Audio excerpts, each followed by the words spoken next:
Admiral Sarah Chen stood at the observation deck of the Lunar Defense Station Alpha, her eyes fixed on the holographic display showing the approaching alien fleet. The vessels, sleek and predatory in design, had dropped out of FTL at the edge of the Kuiper Belt exactly 3 hours ago. Their trajectory left no doubt. Earth was their destination. "Status update on the Ghost Protocol," she commanded, her voice steady despite the weight of responsibility pressing down on her shoulders. Colonel James Rodriguez's hologram flickered to life beside her. "All planetary defense systems are running silent, Admiral. To any external scanning, Earth appears to be at pre-industrial development levels. The quantum masking field is holding." Sarah nodded, remembering the decades of preparation that had led to this moment. When humanity first detected signs of advanced civilizations in the galaxy 30 years ago, they made a crucial decision. Instead of broadcasting their presence, they would wait and watch and prepare. The alien fleet's approach had triggered countless simulations and contingency plans. But reality, as always, proved more complex than any simulation. "They're broadcasting, Admiral," Lieutenant Wong announced from her communication station. "Multiple frequencies, all bands. Translation matrix is processing now." The message, when it came through, was exactly what they had expected. Promises of peace, technological advancement, and protection, wrapped in thinly veiled threats. "Greetings, primitive world.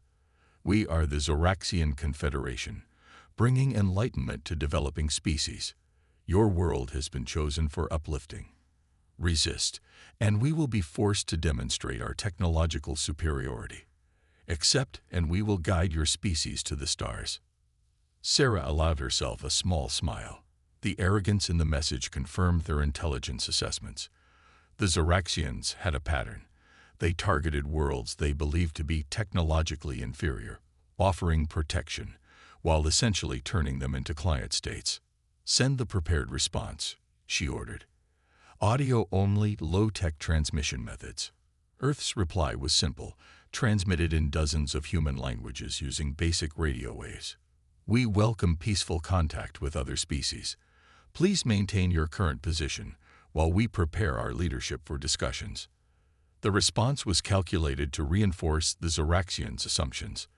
Let them think Earth was scrambling to organize its primitive governments. Let them believe their superior technology had them at an advantage. Meanwhile, deep beneath the surfaces of Earth, Mars, and various astronomical bodies throughout the solar system, humanity's real defensive capabilities hummed with quiet power.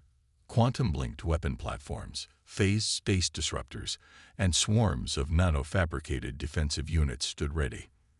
"The Zoraxian fleet is advancing," Tactical reported. "They're moving inside the orbit of Neptune. Scan analysis shows they're running active sensors, but the quantum masking is holding.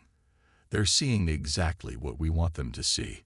Sarah watched as the alien ships, nearly 50 in total, moved with the confidence of predators who believed their prey was helpless. Their formation was precise but relaxed. They weren't expecting any resistance. "All stations, maintain Ghost Protocol," she commanded. "Let them come closer. Let them think they have us exactly where they want us." Hours passed as the alien fleet approached, their messages growing more insistent, more demanding. They wanted Earth's leaders to respond, to acknowledge their supremacy, to begin the process of submission. Instead, they received only confused, seemingly uncoordinated responses from various Earth nations, all asking for more time, all playing into the deception. As the Zoraxian fleet crossed the orbit of Mars, Admiral Chen received the signal she'd been waiting for. Every defensive system was in optimal position. The quantum computation matrices had analyzed every aspect of the alien fleet's technology. The AI tactical systems had generated and refined their response strategies. Sarah looked out at the holographic display one last time, watching the confident approach of the alien vessels. In less than an hour, the Zoraxians would learn a lesson that humanity had learned long ago. Appearances can be deceiving, and underestimating your opponent is the first step toward defeat. "All personnel," she announced ship-wide, "prepare for Phase 2. Operation Silent Thunder is about to begin. The real first contact was about to happen, and it would not go the way the Zoraxians expected. Humanity was ready to show the galaxy that they were not prey. They were not primitive, and they would not submit. The Zoraxian fleet commander, High Captain Vextor, stood proudly on his bridge as his ships entered the inner solar system. The primitive transmissions from Earth had confirmed everything their advanced scouts had reported. A developing civilization, barely able to reach their own moon, ripe for protection. High Captain, his sensor officer called out, "We're detecting some unusual energy fluctuations from the third planet's moon." Vextor dismissed the concern with a wave of his hand. Likely primitive nuclear fission plants. Nothing that could possibly. The rest of his sentence died in his throat as space itself seemed to ripple around his fleet. Suddenly, hundreds of structures shimmered into existence.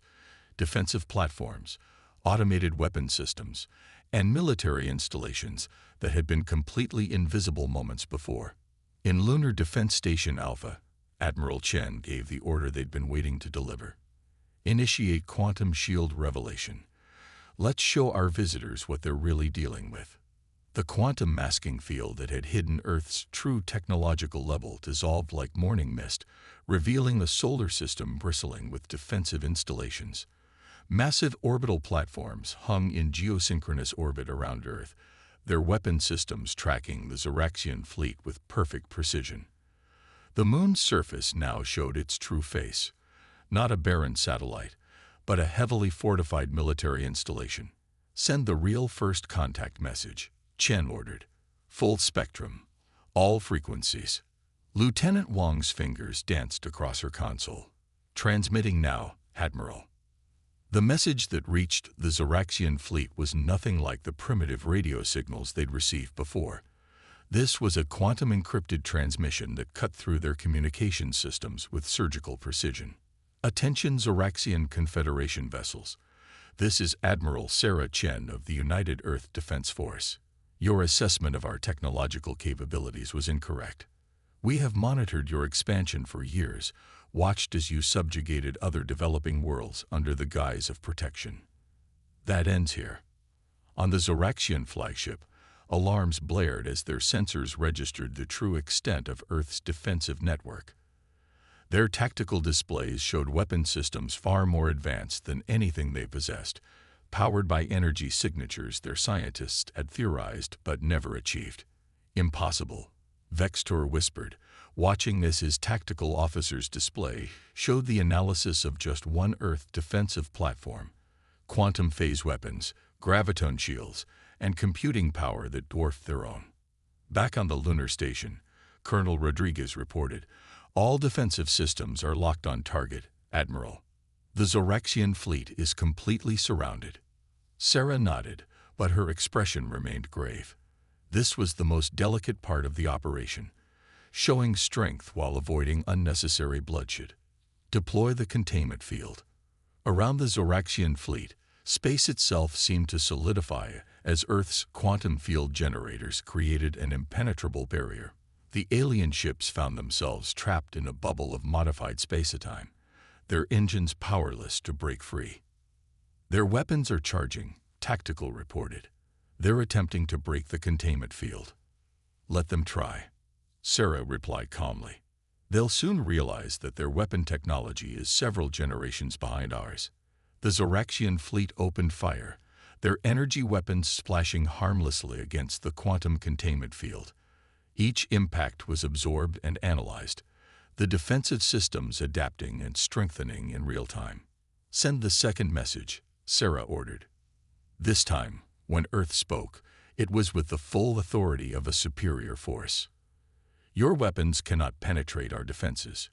Your engines cannot break our containment field.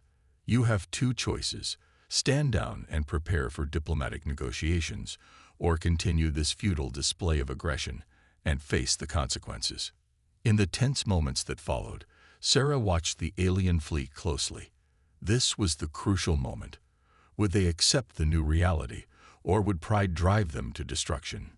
The answer came as the Zoraxian weapons powered down, their engines falling silent. They're broadcasting, Admiral, Wong announced. Text only, encrypted channel. The message was brief. We request diplomatic negotiations. Sarah allowed herself a small smile. Phase 2 had succeeded perfectly. Earth had revealed its strength without firing a single shot, but she knew this was just the beginning. The real challenge would be convincing the Zoraxians to become partners rather than adversaries. Prepare the diplomatic reception area, she ordered, and maintain all defensive systems at full alert. We've surprised them once. Let's make sure they don't try to surprise us in return. As the Zoraxian leaders were escorted to the lunar facility under heavy guard, Sarah couldn't help but feel a sense of pride. Humanity had passed its first real test in galactic politics. They had shown they could be subtle, patient, and overwhelming when necessary. But in the back of her mind, a worry lingered. The Zoraxians weren't the only expanding power in the galaxy. And now that Earth had revealed its true capabilities, other species would soon come to test their strength. The real challenge was just beginning.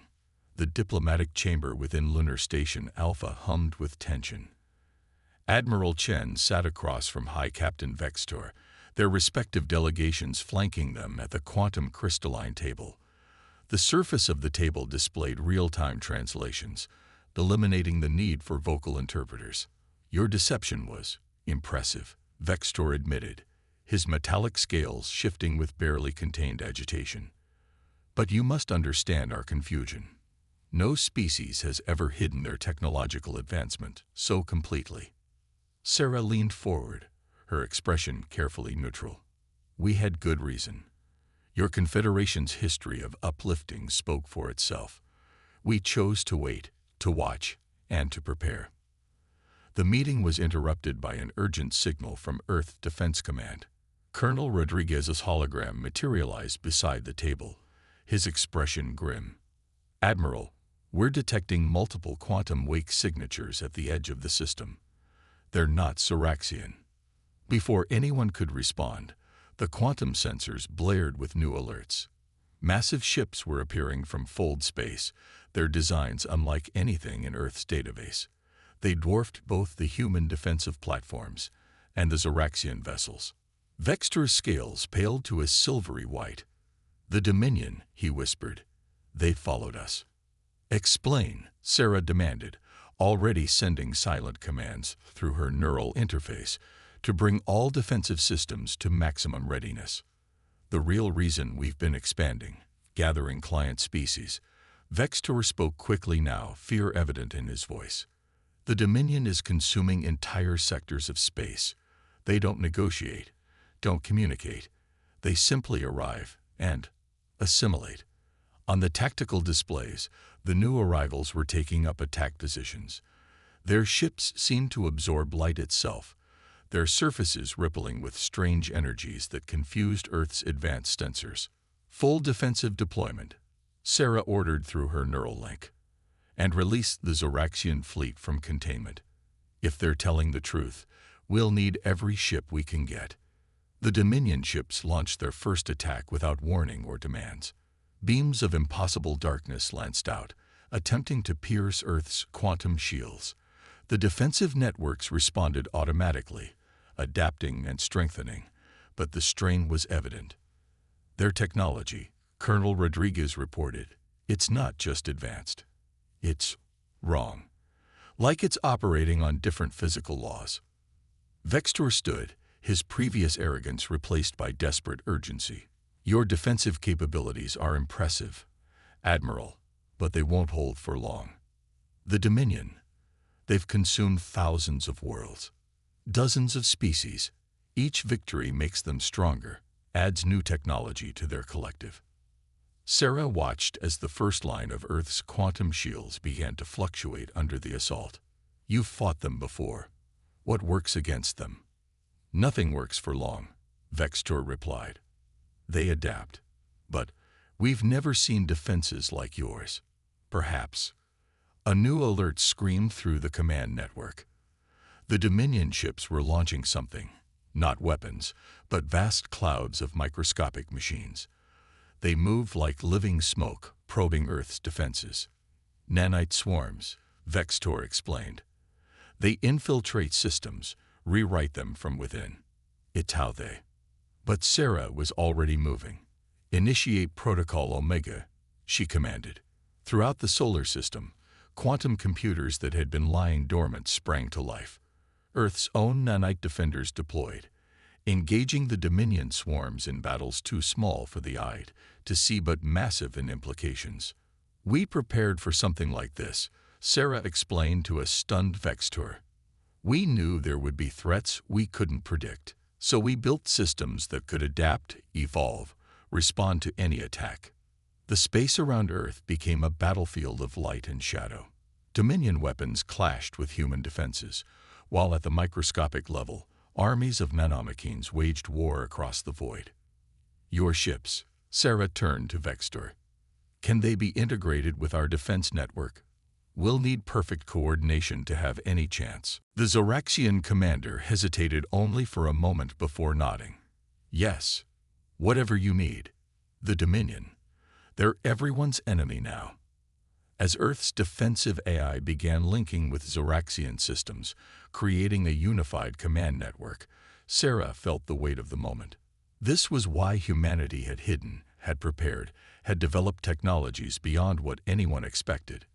Not just for their own defense, but for moments like this, when the very future of life in the galaxy hung in the balance. All forces, she broadcast across the newly unified network, prepare for synchronized counterattack.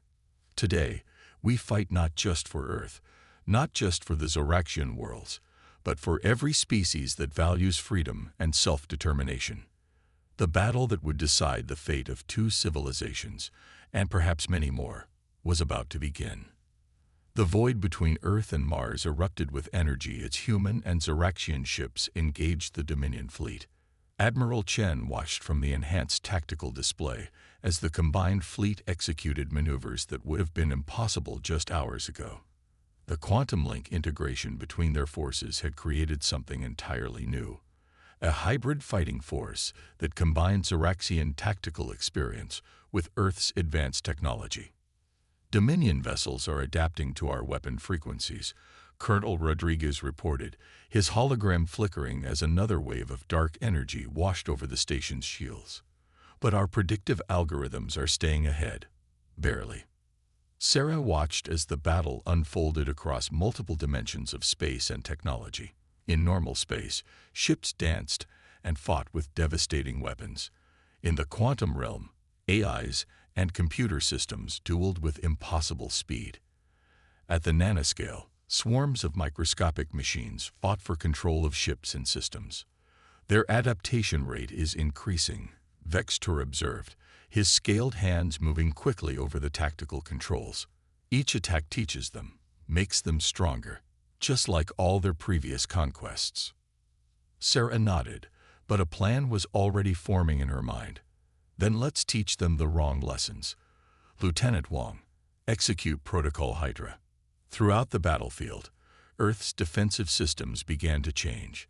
Instead of adapting to become stronger against Dominion attacks, they appeared to weaken, to fail in specific ways. The Dominion ships pressed their advantage, pushing harder against what they perceived as vulnerabilities. They're falling for it. Sarah allowed herself a grim smile. Now, Colonel, activate the quantum resonance cascade. The trap was sprung. What the Dominion had perceived as weaknesses were carefully crafted false vulnerabilities.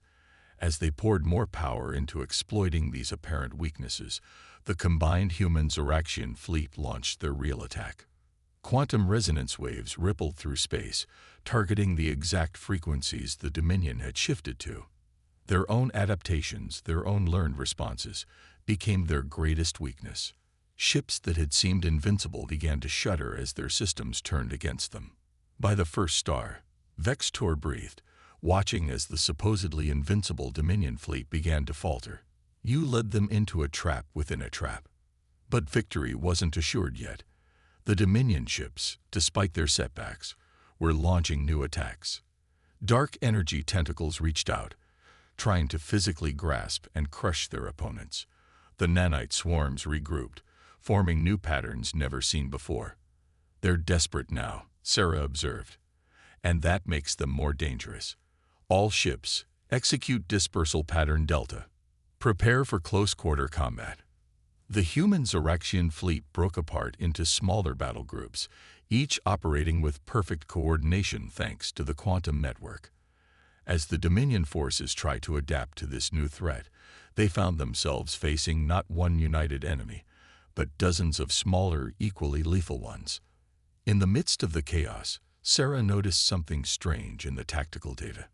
These patterns, Colonel, analyze the Dominion ship movements. There's something familiar about them. Rodriguez worked quickly, the AI systems processing the data.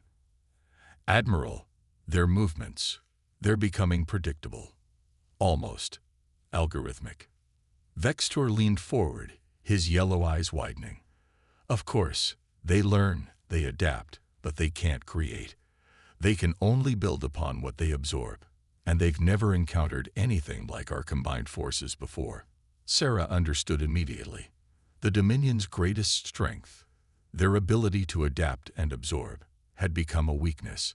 Faced with completely novel strategies and technologies, their responses were becoming increasingly mechanical, predictable. All forces, she broadcasted, push the advantage. Don't fall into patterns. Use randomized attack sequences. Keep them guessing. Keep them reacting. The battle shifted again. The human Zoraxian forces, guided by organic intuition and creativity, began to overwhelm the Dominion's increasingly rigid responses. Ships that had seemed unstoppable were being outmaneuvered, their attacks becoming easier to predict and counter. But as they pushed the Dominion fleet back, Sarah felt no triumph. Something about this seemed too easy, too neat. The Dominion had conquered thousands of worlds. Surely they had contingency plans. Her suspicions were confirmed when new alarms blared across the command network. Deep space sensors detected massive energy signatures appearing beyond Neptune's orbit. The Dominion's main fleet had arrived. All forces, regroup and prepare for Phase 2, Sarah ordered, her voice steady despite the growing dread. This was just the beginning. The real test is about to start. As the combined fleet reformed around Earth's defensive platforms, Sarah and Vextor shared a look of grim determination. They had proven that the Dominion could be fought, could be hurt, but now they would have to prove they could survive. The Dominion's main fleet emerged from hyperspace like a tear in reality. Thousands of ships, each larger than the advance force they had just fought. The void between Neptune and Uranus filled with vessels that seemed to devour light itself, their hull configurations constantly shifting and changing. Admiral Chen stood at her command station, the weight of two civilizations' futures pressing down on her shoulders. But instead of fear, she felt a strange calm. Everything they had prepared for, everything they had hidden and developed, had led to this moment. All command staff, initiate neural sync protocols, she ordered. Throughout the solar system, human and Zoraxian commanders interfaced directly with their ships and stations through quantum-linked neural networks. It was technology Earth had developed but never used, until now. Are you certain about this? Vextor asked, his scales rippling with concern as he connected to the network. Linking minds at this level, even we never attempted it. Sarah's response was interrupted by the first wave of Dominion attacks. Beams of dark energy lanced across space, accompanied by swarms of evolved nanites and weapons that bent the fabric of space-time itself. The combined human Zoraxian fleet held their positions, their quantum shields straining but holding. We don't have a choice, Sarah replied, feeling the neural network expand as more commanders joined. We need perfect coordination for what comes next. Initialize Project Prometheus. Deep within Mercury's core, a device that humanity had spent decades building hummed to life. It was their ultimate weapon, developed from observations of the quantum fabric of space itself. But it required more processing power than any computer could provide. It needed linked human and alien minds to guide it. The Dominion fleet is launching something new, Rodriguez reported, his consciousness now part of the linked network. Energy signatures unlike anything we've seen before. Through the neural link, Sarah felt rather than saw the new threat. The Dominion ships were combining somehow, merging into massive geometric structures that pulsed with dark energy. They were adapting again, but on a scale that dwarfed their previous transformations. They're not just ships anymore. Vextor's thoughts echoed through the network. They're becoming something else. Something worse. Sarah focused the combined consciousness of the neural network on the Prometheus device. All linked commanders, focus your thoughts. We need to synchronize perfectly for this to work. The device began to pulse in harmony with their linked minds. Around Mercury, space itself began to ripple and fold. The Dominion noticed the disturbance, turning their massive combined forms toward the inner solar system. They're taking the bait, Sarah projected through the network. All forces, fall back to secondary positions. Prepare for dimensional shift. The human Zoraxian fleet executed a fighting retreat, drawing the Dominion forces closer to Mercury.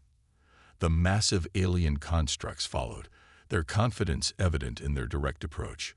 Why shouldn't they be confident? They had consumed thousands of civilizations, adapted to countless weapons, but they had never encountered anything like Project Prometheus. All minds, focus on the quantum coordinates, Sarah commanded. Through the neural network, thousands of consciousness merged into one purpose, one intention. The Prometheus device responded, its power growing exponentially. The Dominion fleet, now almost entirely combined into city-sized geometric forms, moved to crush the seemingly retreating defenders. They had no way of knowing that their position had been calculated to the quantum level, that every movement had been predetermined by the linked minds of their opponents. Now, Sarah's command rippled through the neural network. The Prometheus device activated, and reality itself seemed to scream. The quantum fabric of space folded in ways that should have been impossible, creating a dimensional pocket that encompassed the entire Dominion fleet. But this wasn't just a trap. It was a quantum mirror, turning the Dominion's adaptive nature against itself. The geometric forms writhed as they found themselves caught in an infinite loop of adaptation. Every change they made was reflected back at them, forcing them to adapt to their own adaptations in an endless cycle. Their ability to absorb and evolve, their greatest strength, became a prison of infinite recursive progression. Quantum loop is stable, Rodriguez reported through the network. They're trapped in their own evolutionary cycle.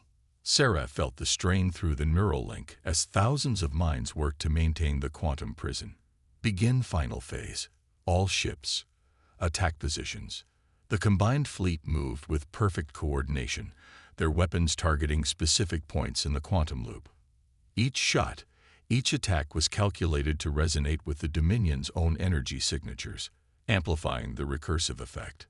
The massive geometric forms began to collapse in on themselves, their endless adaptations reaching a critical point. In a final, desperate attempt to escape, they tried to combine into an even larger form, but that only accelerated their demise. The quantum loop collapsed, taking the entire Dominion fleet with it. Where thousands of ships had been, now there was only empty space and quickly dissipating energy.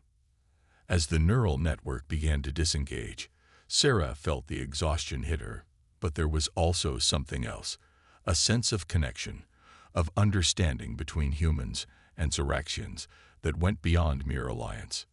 We need to warn the other species, Vextor said as the neural link faded.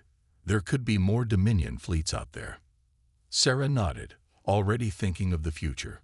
We'll need to maintain this alliance, expand it, help other worlds prepare, just as we prepared. The irony, Vextor's scales shifted in what Sarah now recognized as amusement.